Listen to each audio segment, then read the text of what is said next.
So in this module, we went and took a look at the necessity of ethical hacking. It's so I get paid money. It's so that we protect ourselves if we work for the company or if we're contracted for that company. Again, many times the company doesn't realize they need it until it's too late. We also talked about the skills that you have to have. Get those nunchuck skills going. We also talked about multi-layered defense. Remember, we don't just have one security mechanism and that's it. Each layer frustrates an attacker. We then went through and talked about incident management, why we need to have it, what it supplies us with, what information.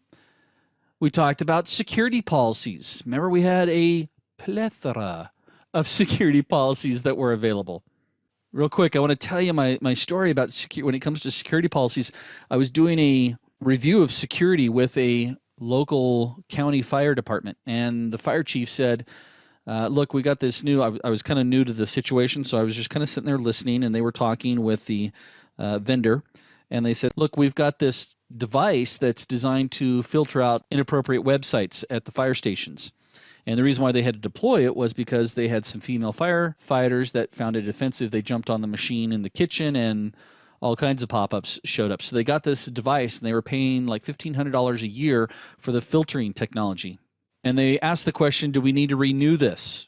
And my first question was, do you have a security policy in place that states what happens if someone gets caught? And let's not be that parent that makes a threat and doesn't follow through. And they were like, no. So we went through, helped them create a policy that said, if you got caught going to an inappropriate website, 0 tolerance. You were let go. They put it out. The policy had all the employees, all the firefighters, everybody sign it. And sure enough, one of the rookies went to an inappropriate site. They fired him, and it was amazing how all of a sudden the inappropriate sites stopped showing up. It was kind of weird. So security policies help to protect us. It's one of our layers of defense. We talked about vulnerability research. This is a continual process. As long as attackers are coming up with new and interesting ways of getting in, and technology drives that. Ooh, I'm waiting for the drone that hovers over my house that hacks my Wi-Fi network. See? Thinking outside the box, 2 different technologies. Now I have to come up with a countermeasure for the drone. It's called a Mossberg shotgun. No. And then finally, we talked about penetration testing. We don't just sit there and say, hey, look, this is what we've done. We've got to test it. It's like a backup. I always tell IT guys, too, my students, you don't just come up with a backup and restore plan. You go through it, because nothing is worse than getting caught with your pants down, right? So what is exposed? Well, that's an interesting way of phrasing that one too, huh? What is a vulnerability? Is it at a physical layer?